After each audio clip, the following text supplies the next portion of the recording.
Я вас приветствую всех, очень рада вас всех видеть. И тех, кто уже второй раз на университете этики жизни, и те, кто сегодня первый раз приехал на вторую сессию. Сегодня у нас 2 ноября 2014 года. Полгода прошло со времени первой сессии. И, наверное, все вы задавались вопросом, зачем нам нужен этот университет. Кто-то спрашивал себя? Все знают зачем. Я думаю, что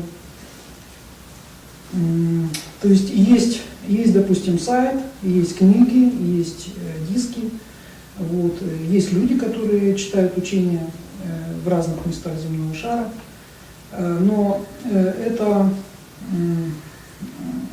во-первых, это индивидуальная работа, да?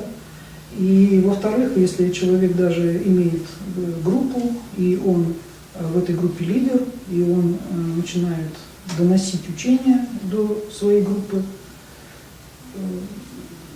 то, естественно, он это делает через призму своего опыта. Поэтому моя задача как посланника Великого Белого Братства сделать так, чтобы учение минимально искажалось. Моя задача как раз следить за тем, чтобы, ну хотя бы так, как я это понимаю, передавалось дальше. И это невозможно организовать без физического контакта. То есть учение невозможно передать через книги, диски, сайты полноценно. Это можно сделать с какой-то долей вероятности. Но как бы сам процесс передачи, он происходит не на уровне слов, а каким-то другим образом. Как владыки это делают, я не знаю. Вот. И поэтому моя задача, ну, как бы следить за уровнем преподавания в этом университете. И поэтому я лично читаю все лекции. Вот мне присылают все лекции, я их читаю, иногда соглашаюсь, иногда говорю, что что-то надо поменять немножко, но потом я стараюсь их все слушать. То есть я присутствую, стараюсь лично присутствовать и пытаюсь понять, насколько то, что преподаватели доносят, соответствует тому пониманию, которое есть у меня. И, соответственно, каждый преподаватель, он все равно преломляет учение через свою призму. Да? И это неплохо, потому что у каждого есть свой опыт, которого, например, нет у меня. И он обогащает учение своим жизненным опытом, и таким образом учение ну, как бы распространяется еще на большей частоте спектра, скажем так, да? Вот. А иногда бывает, что человек немножко неправильный жизненный опыт вплетает. И тогда приходится, значит, ну, как-то корректировать. Вот зачем нам университет. То есть университет нам нужен для того, чтобы давать, распространять учение владык мудрости. Но учение владыки дают всегда. Никогда еще не было так, чтобы на земле не было человека, который в той или иной степени не являлся проводником учения, которое они дают. Одни чуть лучше дают, другие чуть хуже дают, у одних свои плюсы, у других свои минусы. Но учение, оно не такое учение, как, скажем, даются в классических университетах, и на основании этого учения можно потом получить хорошую должность и много денег. Вот. Тут знания немножко другого рода, они как бы не дают возможность получить хорошую должность и хорошо зарабатывать. Вот.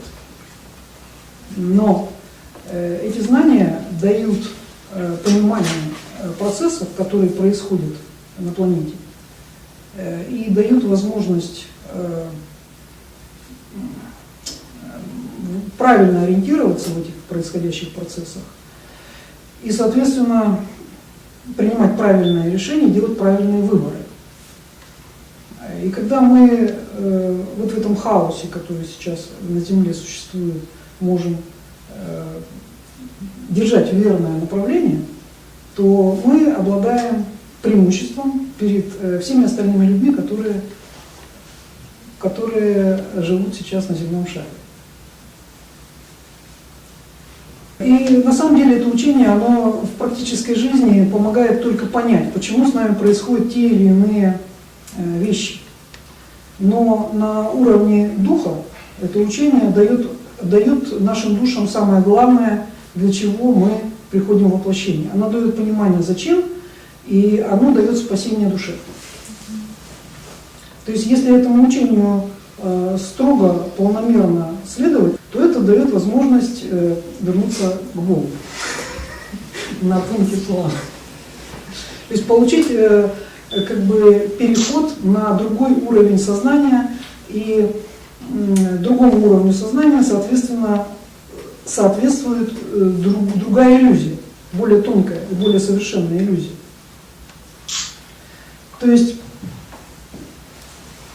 вообще вся суть учения, которое дают владыки, это учение об изменении сознания. То есть огромное количество диктовок посвящено только одной теме. Это учение об изменении сознания.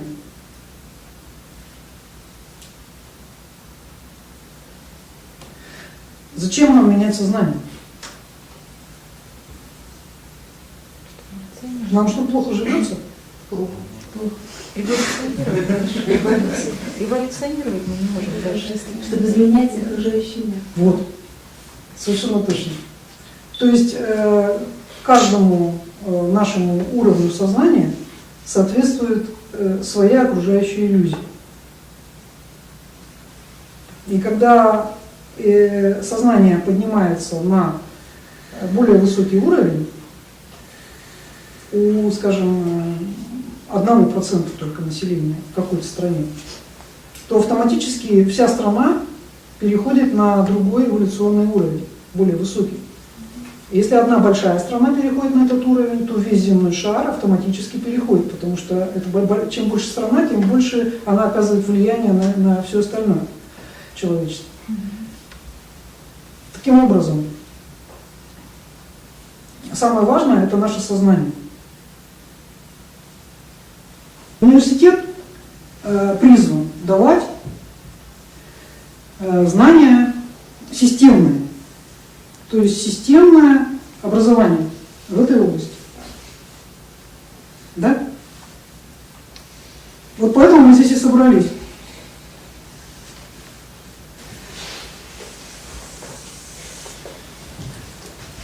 Это граница между мирами. Здесь у нас божественный мир, обозначим его знаком плюс. А здесь материальный мир, обозначим его знаком минус. Альфа и омега. Да? Теперь нам надо в семантичной форме изобразить учение, которое дает владыки. Я подумал вот так.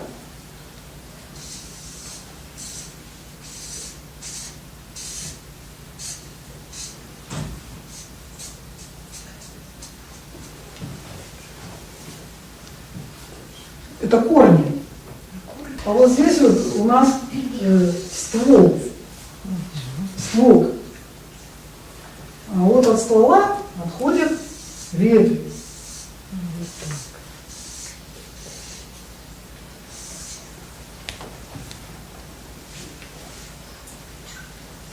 Вот это вот ствол, это университет этики жизни.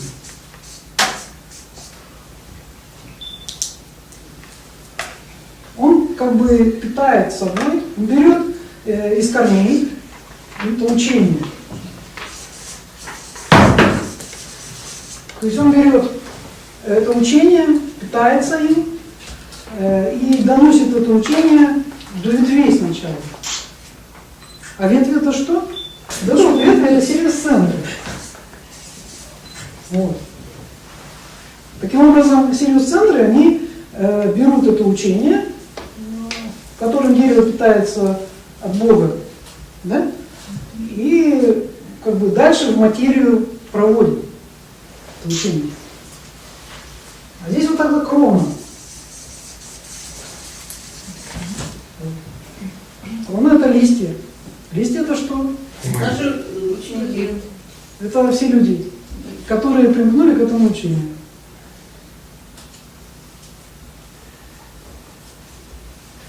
Еще я хочу привести красивую легенду о богине Тары, которая вышла из лотоса на озере. Она родилась из лотоса. А это озеро было составлено из слез, которые пролил Авалокитешвара. Он старался спасти как можно больше душ. И когда он узнал, что большая часть душ все равно погибнут, он стал плакать. И наплакал целое озеро слез.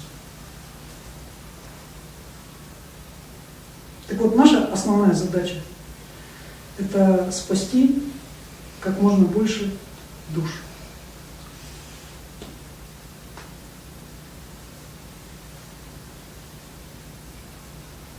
Спасибо.